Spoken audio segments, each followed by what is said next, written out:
Hello दोस्तों, कैसे हैं आप सभी लोग। फिर से आपका स्वागत है सीडीएस बूस्टर पर। मैं हूं रोहित यादव और आज का जो वीडियो है वो सीडीएस एक्सपेक्टेड पेपर 2023 2 है। ठीक है, 1 हो चुका है। अगर आपने नहीं किया है तो उसे ज़रूर कर लीजिएगा।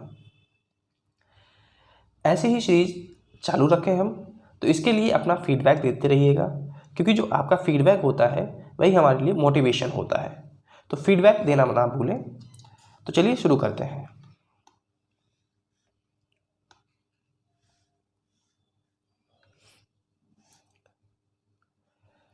सबसे पहले क्वेश्चन में कहा गया है tan theta plus sec theta equals 3, then what is the value of 3 tan theta plus 9 sec theta. तो इसके लिए आपको एक आइडेंटिटी यहाँ पे याद होनी चाहिए कि अगर हमारे पास sec theta plus tan theta equals m होगा तो sec theta minus tan theta 1/m होगा। जब यहाँ पर हम ये आइडेंटिटी यूज़ करेंगे तो हमारे पास निकल के आएगा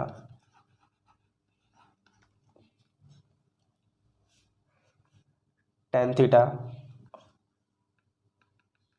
यहाँ पे sec थीटा का लेते हैं। ठीक है, sec theta plus tan theta equals 3,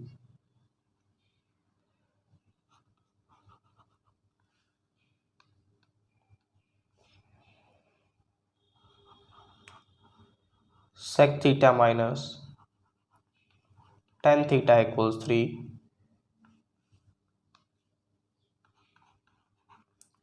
अब इसे अगर हम सॉल्व करें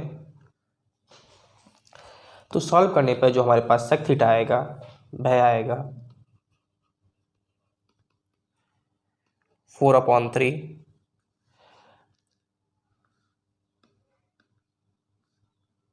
sec थीटा आएगा 5/3। अब इसको हमें क्या करना है, sec थीटा हमारे पास आ गया, हमें अब tan थीटा निकालना है।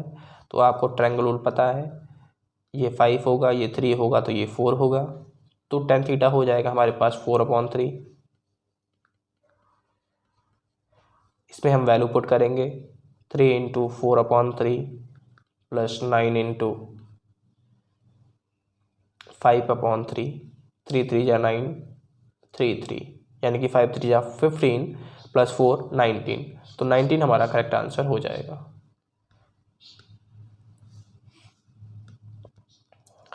What is the length of chord of a unit circle which subtend an angle 2 theta at the center?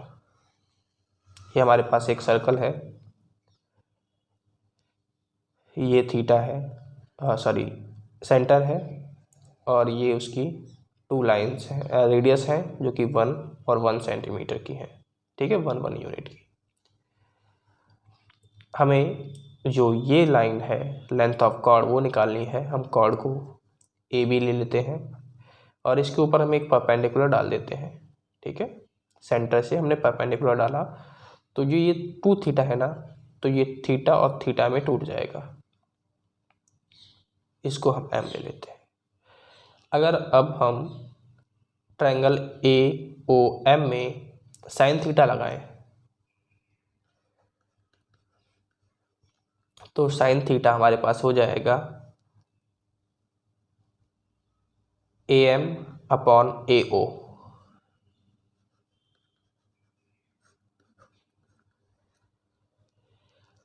अब AM हमारे पास क्या है, AB का आधा है, तो यहाँ पे हम लिख सकते हैं AB अपॉन 2, और AO कितना है हमारे पास 1 यूनिट है तो 1 लिख सकते हैं, इक्वल साइन थीटा। हमें निकालना क्या है, AB निकालना है, तो AB हो जाएगा 2 साइन थीटा। तो लेंथ ऑफ कॉर्ड कितनी आ गई, 2 साइन थीटा आ गई। ये प्रॉपर्टी क्या होती है, हमने ये क्या किया है, तो कोई भी सर्कल जो होता है उसके ऊपर अगर हम सेंटर से परपेंडिकुलर डालते हैं तो जो कॉर्ड होती है वो 2 इक्वल पार्ट्स में डिवाइड हो जाती है। ठीक है, इस आइडेंटिटी को हमने यूज किया था।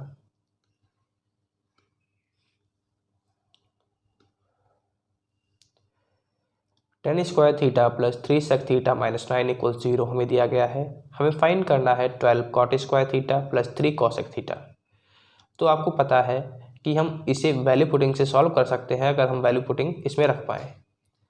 तो देखिए यहाँ पे अगर हम साफ साफ दिखाई पड़ रहा है कि हमें क्या करना है, 0 लाना है और इसको मिलाकर हमारा 9 आना चाहिए।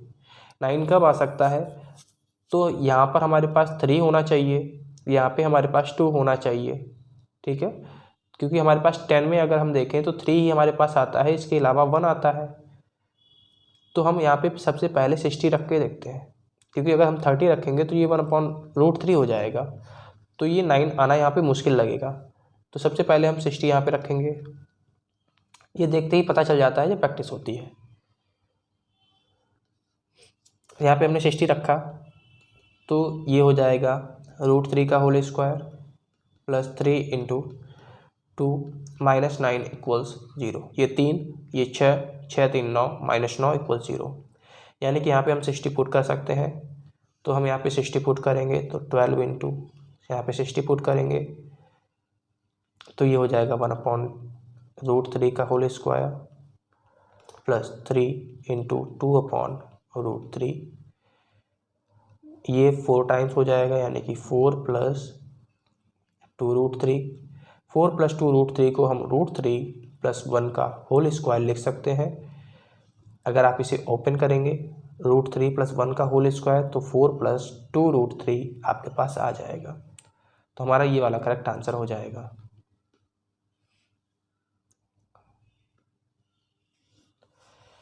यहाँ पे कहा गया है एक इस तरीके से स्टेटमेंट क्वेश्चन भी आते हैं। स्टेटमेंट जो क्वेश्चन होते हैं वो आपकी जो नॉलेज होती है, फार्मूलाज हो गए या जो उस चैप्टर से रिलेटेड नॉलेज होती है उसके ऊपर बेस्ड होते हैं।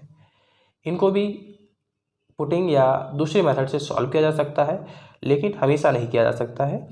उसके लिए आपको जो नॉलेज होती है वो पता होनी चाहिए, या तो फार्मूला पता होना चाहिए या जो पूछ रहा है वो ज़रूर पता होना चाहिए, तभी ऐसे क्वेश्चंस को आप कर पाएंगे।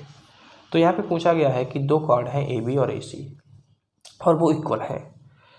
Then the centre of the circle lies on the angle bisector of angle CAB।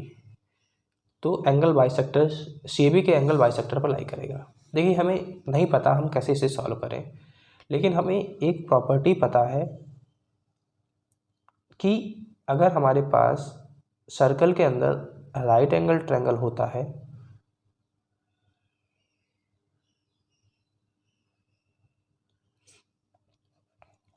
तो जो उसका सेंटर होता है बिल्कुल मध्य में लाई करता है।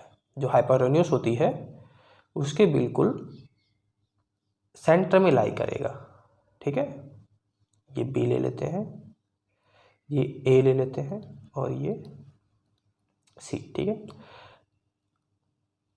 अगर हम मान लें कि जो AB और AC है हमारी इक्वल है, क्योंकि हमसे कहा गया है, ठीक है, तब अगर हम यहाँ से इसका बाइसेक्टर डालें तो हमेशा कहाँ से जाएगा, बीच से ही तो होके जाएगा। किसी भी ट्रायंगल का अगर हम बाइसेक्टर डालते हैं तो वो सामने वाली लाइन को 2 इक्वल पार्ट्स में डिवाइड कर देता है। तो यहाँ पे भी 2 इक्वल पार्ट्स में डिवाइड करेगा। और हमें पहले से ही पता है कि जो हाइपोटेन्यूज होता है उसके बिल्कुल सेंटर में लाई करेगा, ठीक है। जो सर्कल का सेंटर होगा हाइपोटेन्यूज के बिल्कुल मिड पॉइंट पे लाई करेगा। ये प्रॉपर्टी होती है। तो अगर हमें पता नहीं था, हमें एक प्रॉपर्टी पता थी, हमने उससे निकाल लिया कि ये सेंटर से होके ही जाएगा। तो पहला वाला तो सही हो गया। अब हमें देखना है कि if 2 concentric circles are intersected by a line at AB, C, D respectively then AC = BD। आपको पता है कोसेंट्रिक सर्कल्स के जो सेंटर होते हैं वो सेम होते हैं और उनके जो बीच गैप होता है वो भी सेम होता है, क्योंकि कोसेंट्रिक होने का मतलब ही है कि वो इक्वल डिस्टेंस पे है। तो हमसे पूछा गया है कि हमारे पास एक लाइन है A, B, C और D। हमसे पूछा गया है कि क्या AC BD के बराबर होगा। आपको पता है कि AB CD के बराबर होता है। अगर हम ये गैप है इक्वल, दोनों में ही ऐड कर दें, AB में BC ऐड कर दें और CD में BC ऐड कर दें, तो जो AB होगा वो AC बन जाएगा और जो CD होगा वह BD बन जाएगा। तो दूसरा वाला ऑप्शन भी हमारा करेक्ट हो जाएगा, यानी कि बोथ 1 और 2 हमारे करेक्ट हो जाएंगे।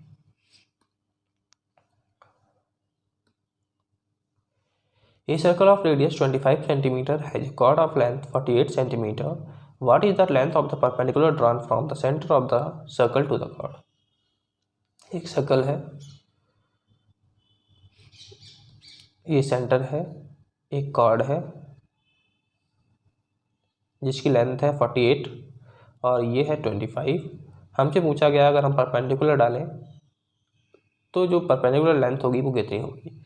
आपको पता है कि जो परपेंडिकुलर होता है वो क्या करता है, इसको 2 इक्वल पार्ट्स में डिवाइड कर देगा जो हमारे पास कॉर्ड है। अगर ये पूरी कॉर्ड 48 है तो हाफ कितनी हो जाएगी, 24 हो जाएगी। अब एक ये ट्रिपल फॉर्म हो गई, ठीक है। ये 25 है, ये 24 है तो ये 7 हो जाएगा। अगर आपको ट्रिपलेट नहीं आती है तो क्या करना है, आपको पाइथागोरस लगानी पड़ेगी। तो 25 का स्क्वायर होता है 625 और 24 का स्क्वायर होता है 576। डिफरेंस निकालिए, आपके पास 49 आएगा और 49 किसका स्क्वायर होता है, 7 का स्क्वायर होता है। तो 7 हमारा करेक्ट आंसर हो गया।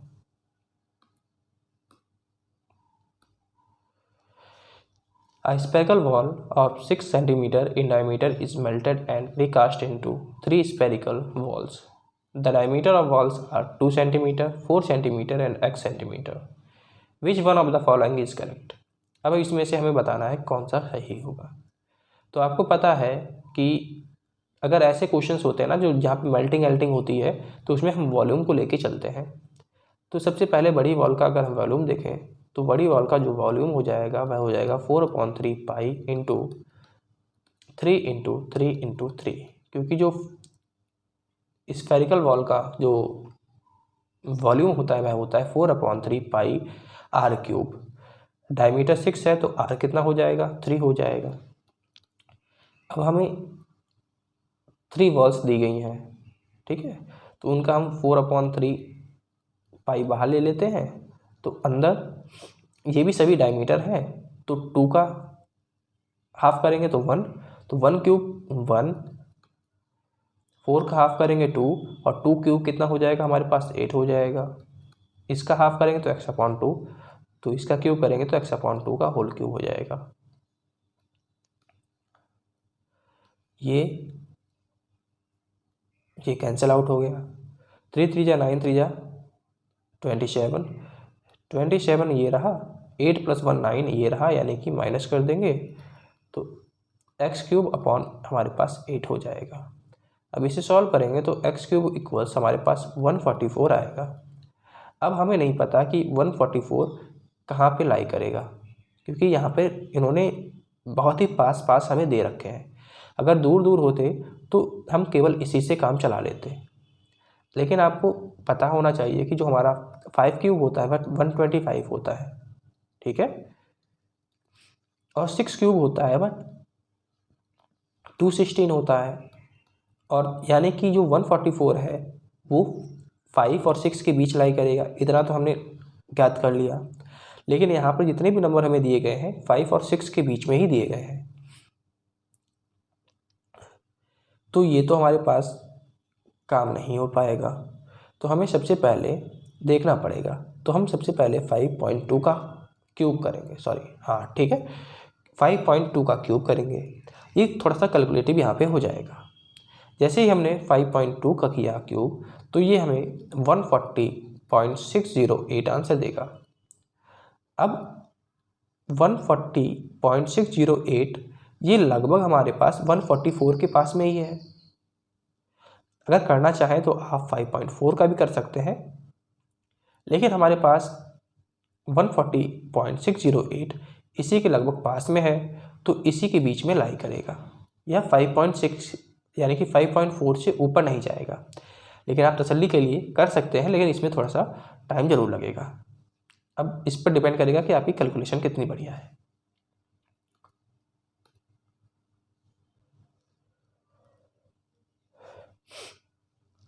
A rectangle of length 10 unit and breadth 8 unit is split into 2 squares each of area x square unit and 2 rectangle each of area y square unit. Consider the following statement. Y is always greater than x. हमने एक rectangle ले लिया, ये हमने 10 ले लिया और ये हमने 8 ले लिया। हमें क्या करना है, दो इक्वल स्क्वायर्स में इसको स्प्लिट कर देना है।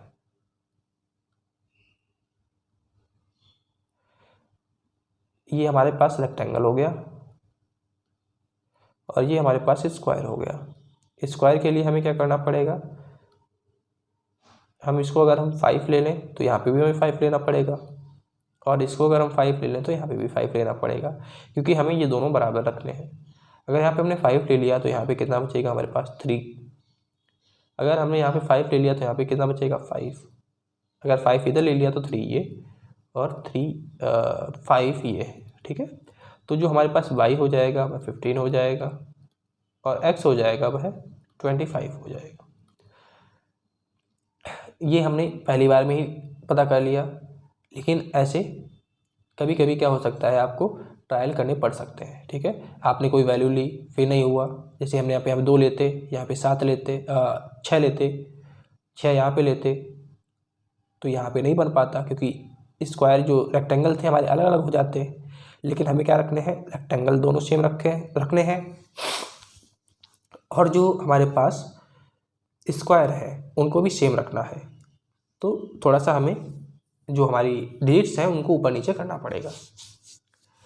अब देखिए जो हमारे पास स्टेटमेंट है वो क्या है कि y is always greater than x, y हमेशा x से बड़ा होगा, लेकिन यहाँ पे तो हमारे पास x बड़ा आ गया है, यानी कि पहला वाला स्टेटमेंट तो गलत हो गया। y can be 15 square unit, क्या y 15 स्क्वायर यूनिट हो सकता है, तो बिल्कुल हो सकता है। हमारे पास y = 15 आया है, तो पहला वाला तो गलत हो गया, यानी कि ऑप्शन 2 केवल सही हो जाएगा।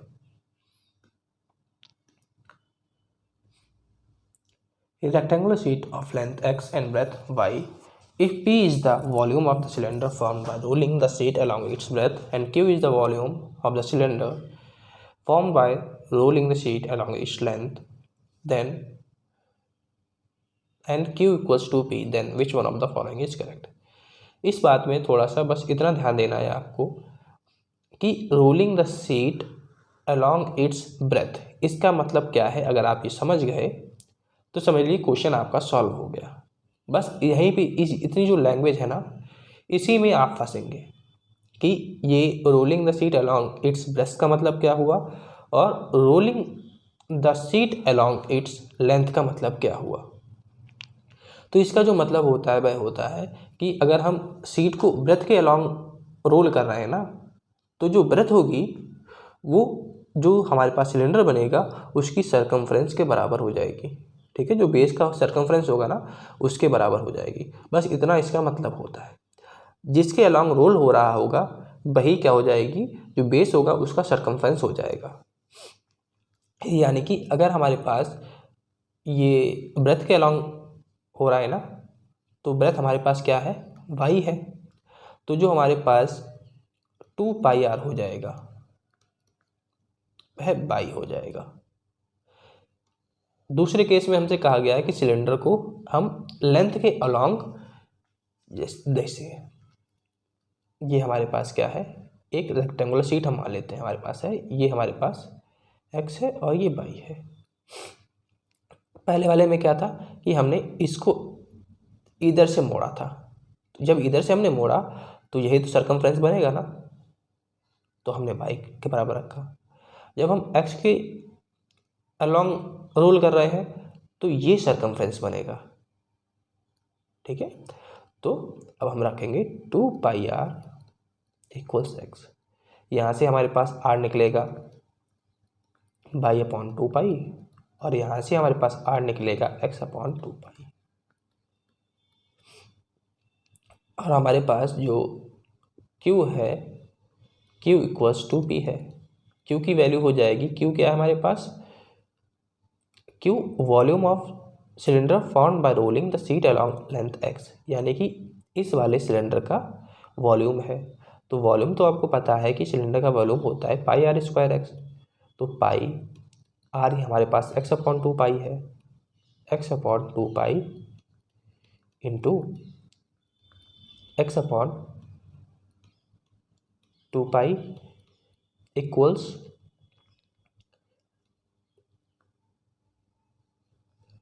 h लगाना, जो h हो जाएगा वह क्या हो जाएगा, जब हमने इसके अलॉन्ग वो क्या है फोल्ड किया है, तो जो लेंथ हो जाएगी ना, उसकी जो हाइट हो जाएगी वह लेंथ इसके बराबर यानी कि एक्स के बराबर हो जाएगी। तो एक्स यहाँ पे हो गया। अब 2 इंटू पाई आर स्क्वायर यानी कि by upon 2 pi into by upon 2 पाई। अब जो इसकी लेंथ हो जाएगी वह हो जाएगी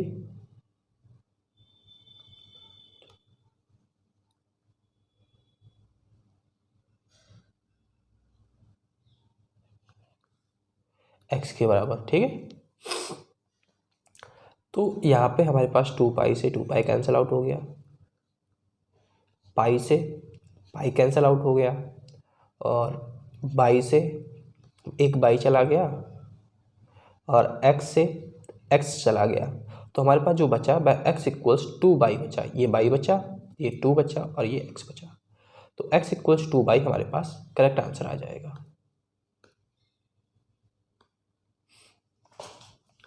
A tall cylinder container with circular base of radius 18 cm contains a good quantity of water. Metal wall each of radius 0.9 cm are immersed in it. How many walls are required to raise the water level by 3 cm? तो हमें क्या करना है, सबसे पहले cylinder का volume लेना है। तो सिलेंडर का वॉल्यूम हो जाएगा पाई आर स्क्वायर, और हमें इतना वाटर लेवल ऊपर करना है तो हाइट ही हो जाएगी। मेटल वॉल्स एन होंगी, सभी का जो रेडियस है 0.9 है, तो पाई आर क्यूब हो जाएगा 4/3 पाई आर क्यूब यानी कि 0.9 इंटू 0.9 इंटू 0.9, ठीक है। अगर इसे हम सॉल्व करना चाहें, यहाँ से पॉइंट हटाएंगे, अपॉन 1000 हो जाएगा।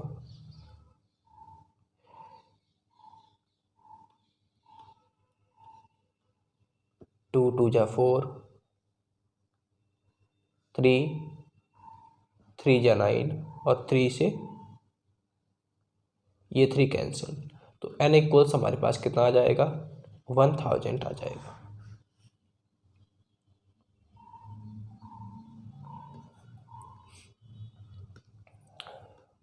जो ये मेंसुरेशन वाले क्वेश्चन होते हैं ना, बहुत सरल होते हैं। इनमें क्या होता है, बस आपको फार्मूला याद होना चाहिए और आपकी कैलकुलेशन थोड़ी सही होनी चाहिए। कैलकुलेशन भी हार्ड नहीं होती इसमें, बस आपके पास फार्मूले याद होने चाहिए। फार्मूले याद हैं, समझ लीजिए आपका सारा काम हो गया।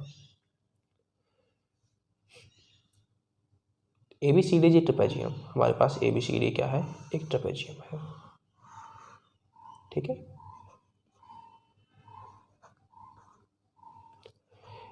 ई एफ क्या है, ये अपोजिट साइड्स के मिड पॉइंट है। तो जो ई एफ निकालने का फार्मूला होता है वह होता है, अगर मिड पॉइंट हो तब A plus B A B plus C D upon 2, तो यहाँ से 20 आ जाएगा। अगर आप कहेंगे कि हमारे पास अगर ये दोनों का है कि मिड पॉइंट ना होता तो हम कैसे निकालते, तो इसको x मान लो, इसको y मान लो, इसको हम a मान लेते हैं, इसको b मान लेते हैं, ठीक है। तब आपके पास क्या हो जाएगा, a बाई, ठीक है, a ये रहा तो इसके उल्टा वाला y plus x B upon x plus y. तब ई एफ इस तरीके से निकलता जब ये इक्वल ना होता। अभी इक्वल है यानी कि एक्स वाई हमारे पास 1 1 है, तो यहाँ पे 1, यहाँ पे 1, यहाँ पे 1, यहाँ पे 1, तो A B plus C D upon 2 equals 20 आ जाएगा हमारे पास, क्योंकि जो ई एफ हमें दिया गया है वह 10 दिया गया है। तो ये हमारे पास निकल के 20 आ गया, A plus B plus C D, sorry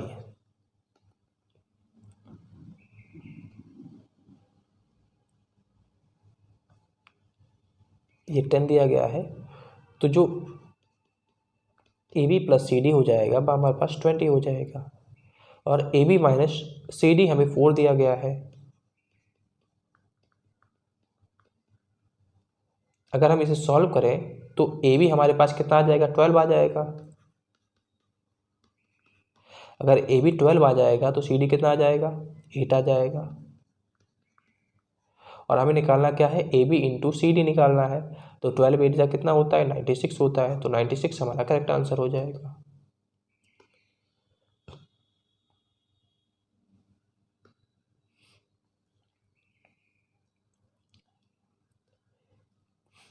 ये डायरेक्ट फार्मूला के ऊपर बेस्ड है। जो पैरेललोग्राम होता है, अगर उसमें थीटा एक्यूट एंगल है तो जो उसका फार्मूला होता है एरिया निकालने का वह होता है ए बी साइन थीटा। ठीक है, तो यहाँ पे हमारे पास ए 15 है, बी 8 है, तो 15 8 जा 120 साइन थीटा हमारे पास करेक्ट आंसर हो जाएगा।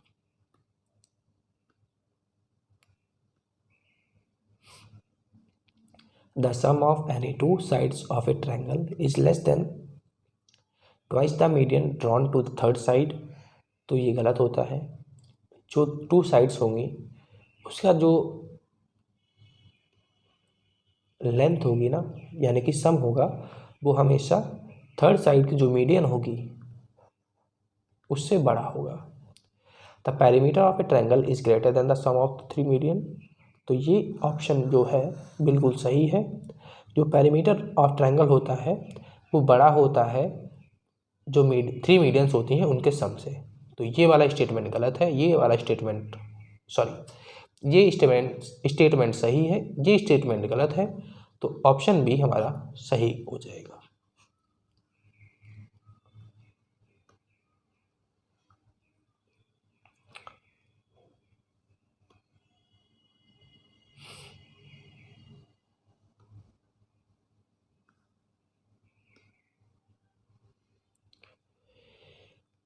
एक ट्रायंगल है यहाँ पे,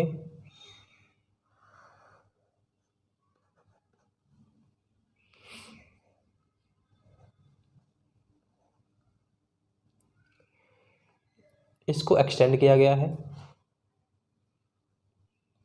और ये x के बराबर है। ये दोनों लाइनें यानी कि साइड्स बराबर हैं। अगर ये x है तो ये 180 माइनस एक्स होगा, और ये भी क्या होगा, 180 माइनस एक्स होगा। इसको हम बाई मान लेते हैं जो हमें निकालना है। तो तीनों एंगल का सम कितना होगा, 180 के बराबर होगा। तो 180 equals y plus 180 minus x plus 180 minus x. ये कैंसिल आउट हो गया, तो बाई इक्वल्स कितना हो जाएगा, 2x माइनस 180 डिग्री हो जाएगा।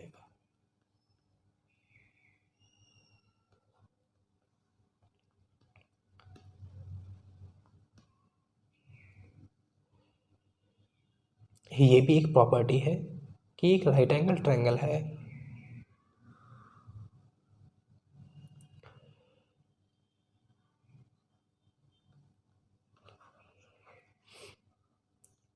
तो जो D है वह AC के ऊपर मिड पॉइंट है और BD ये क्या है, 6.5 है। अगर ट्रायंगल में D ये मिड पॉइंट होता है तो जो ये वाली लाइन होती है ना, इसके और इसके बराबर हो जाती है, यानी कि ये 6.5 हो जाएगा, ये भी 6.5 हो जाएगा। टोटल AC हमारे पास 13 हो जाएगा। और हमें निकालना क्या है, AB square plus BC square निकालना है। तो AB square plus BC square equals क्या होता है, AC स्क्वायर होता है। और AC कितना हमारे पास 13 है, तो इसका स्क्वायर 169 हो जाएगा। 169 हमारा करेक्ट आंसर हो जाएगा।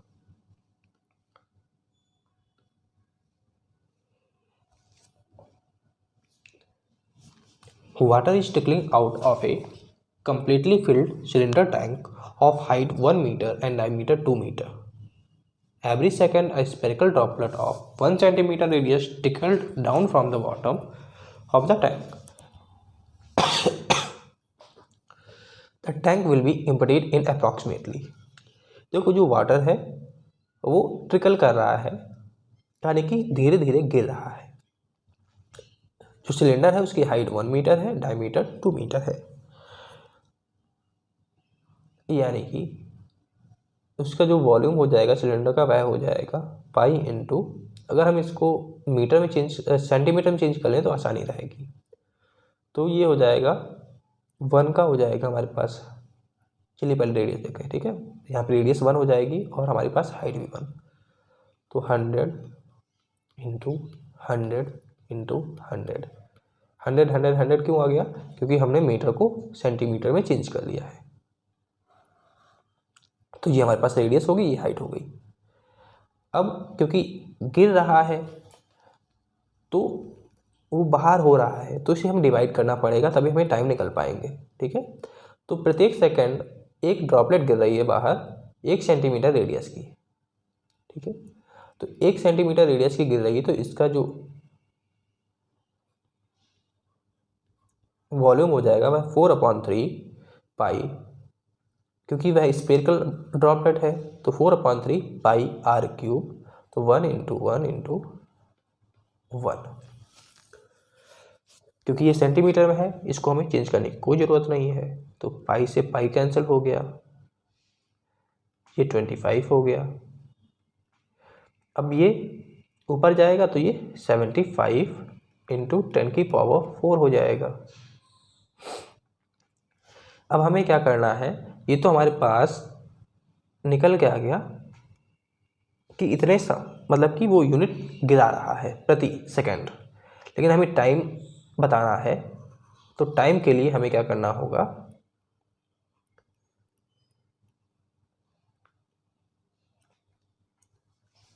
सिक्सटी इंटू 60 से करना होगा, क्योंकि ये सेकंड है। सेकंड को अगर हमें आवर में चेंज करना है तो 60 इंटू 60 करना ही पड़ेगा, ठीक है।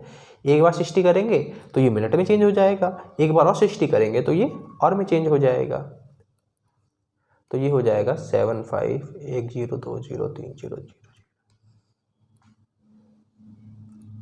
3600, तो 0 से 0 कैंसिल, तो 36 2 जा 72, 72 3 यानी कि 300, एक बार 0 क्योंकि 30 तो जाना नहीं 36 से, तो 0 और 300, तो ये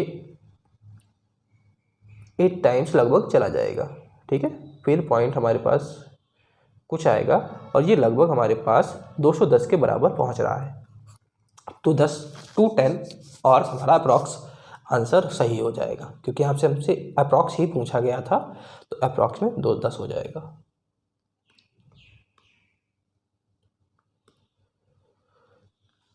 What is the radius of circle inscribed in a triangle whose sides are 4 cm, 7.5 cm, 8.5 cm? सबसे पहले इसको चेक कर लीजिए, क्या ये हमारे पास राइट एंगल ट्रायंगल है। अगर राइट एंगल ट्रायंगल है तो काम हमारा बन जाएगा। तो यहाँ पे 4 का स्क्वायर 16 हुआ, 7.5 इंटू 7.5 हमारे पास हो जाएगा 25, 56, तो 56 2.5 ऐड करेंगे तो ये हो जाएगा 72.25, 8.5 का होल स्क्वायर करेंगे तो ये हो जाएगा 25, 72.25, ठीक है। तो ये हमारे पास पता चल गया कि ये जो है ट्रायंगल ये राइट एंगल ट्रायंगल है। जब राइट एंगल ट्रायंगल होता है तो जो इन रेडियस होता है ना, निकालने का फॉर्मूला वह होता है L plus P plus B minus H/2। तो 7.5 और 4 जोड़ेंगे तो ये 11.5 हो जाएगा। 11.5 से 8.5 माइनस करेंगे तो 3 हो जाएगा, तो 3/2 इक्वल्स 1.5, तो 1.5 हमारा करेक्ट आंसर हो जाएगा।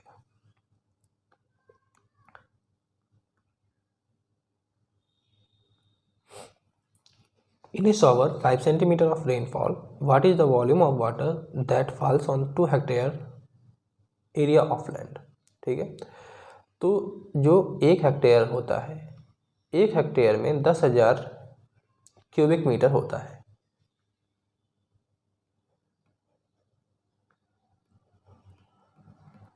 हमें 2 हेक्टेयर का जो वॉल्यूम है वो निकालना है।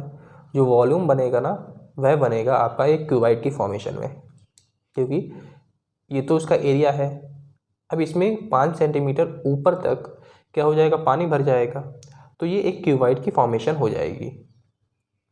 तो अब इसका जो हमें क्या करना है, वॉल्यूम निकालना है। तो वॉल्यूम होता है एरिया इंटू हाइट। तो इसका एरिया हमारे पास 2 हेक्टेयर है। 2 हेक्टेयर का मतलब हो गया 2 इंटू 100, 1 हेक्टेयर इक्वल्स 10,000 मीटर होता है, मीटर स्क्वायर। ठीक है, क्यूब नहीं होता है, वो वॉल्यूम हो जाएगा। तो 10,000 इंटू 5 सेंटीमीटर। ठीक है, सेंटीमीटर को क्या करना है, हमको मीटर में चेंज कर देना है। अब इसको हमें क्या करना है, डिवाइड करना है। तो 5 2 जा 10, यानी कि 0 ये 0 ये। तो जो हमारे पास आंसर आ जाना है वह 1000 क्यूबिक मीटर आ जाना है।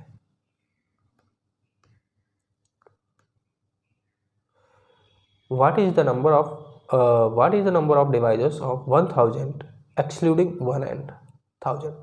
कभी भी आपको डिवाइजन निकालने हो तो सबसे पहले आपको क्या करना पड़ेगा, इसके फैक्टर्स करने पड़ेंगे।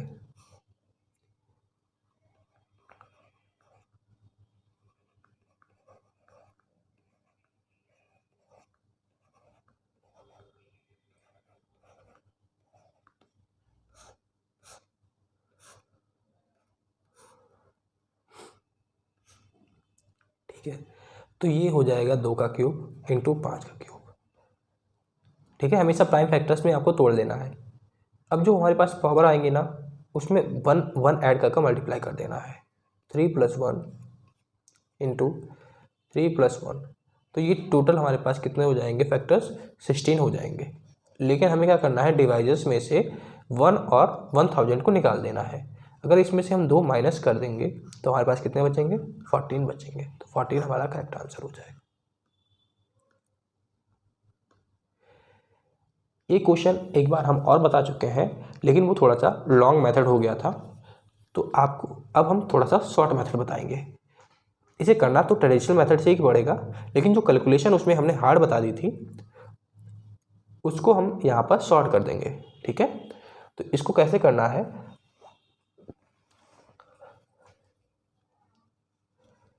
तो सबसे पहले हमें जो पता है कि Q - P हमारे पास टाइम डिफरेंस दिया गया है और U - B यहाँ पे हमारे पास स्पीड डिफरेंस दिया गया है।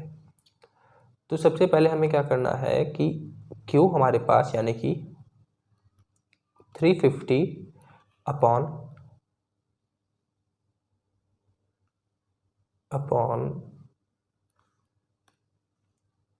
V, तो ये हमारे पास Q निकल के आ जाएगा माइनस 350 अपॉन U, तो ये हमारे पास P निकल के आ जाएगा। तो ये हमारे पास Q है, लेकिन Q हमारे पास मिनट में है तो 60 से डिवाइड करना पड़ेगा, क्योंकि ये क्या है हमारे पास और में है, किलोमीटर है, और जो हमने स्पीड ली है वो और में ली है। ठीक है, तो जो हमारे पास आंसर आएगा टाइम वो और में आएगा, लेकिन Q क्या है हमारे पास मिनट में है, तो 60 से हमें डिवाइड करना पड़ेगा। इसी प्रकार P, क्योंकि 350 अपॉन U क्या होता है, P के बराबर है, टाइम है ना, डिस्टेंस अपॉन स्पीड क्या होता है, टाइम होता है, तो P अपॉन 60। अब यहाँ से हमें 350 कॉमन ले लेना है, यहाँ पे 1/60 कॉमन ले लेना है। तो 350 यहाँ से हमने कॉमन ले लिया और फिर एलसीएम ले लिया, तो ये हो जाएगा U - V अपॉन UV।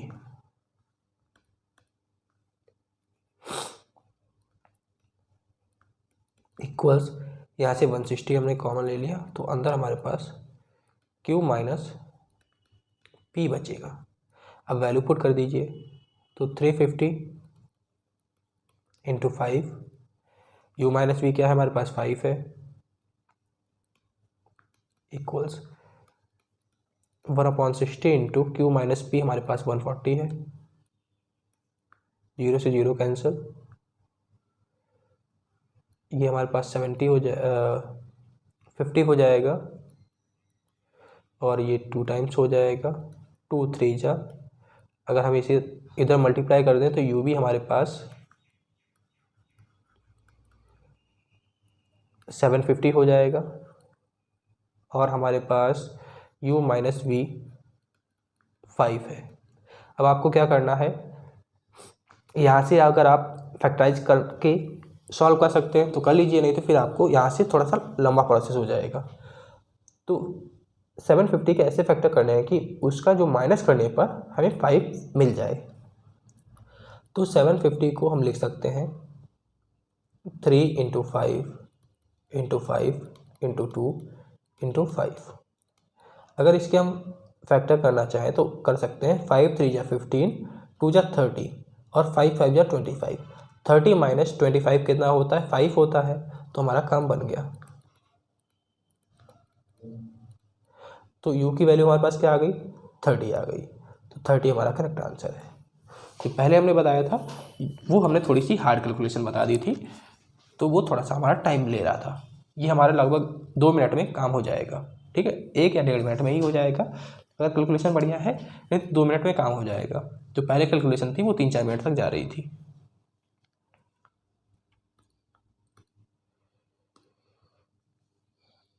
इसमें क्या करना है, आपको माइनस करना है। तो सबसे बढ़िया इसका तरीका जो है होता है भाई, इसके आप रूट को निकाल लीजिए।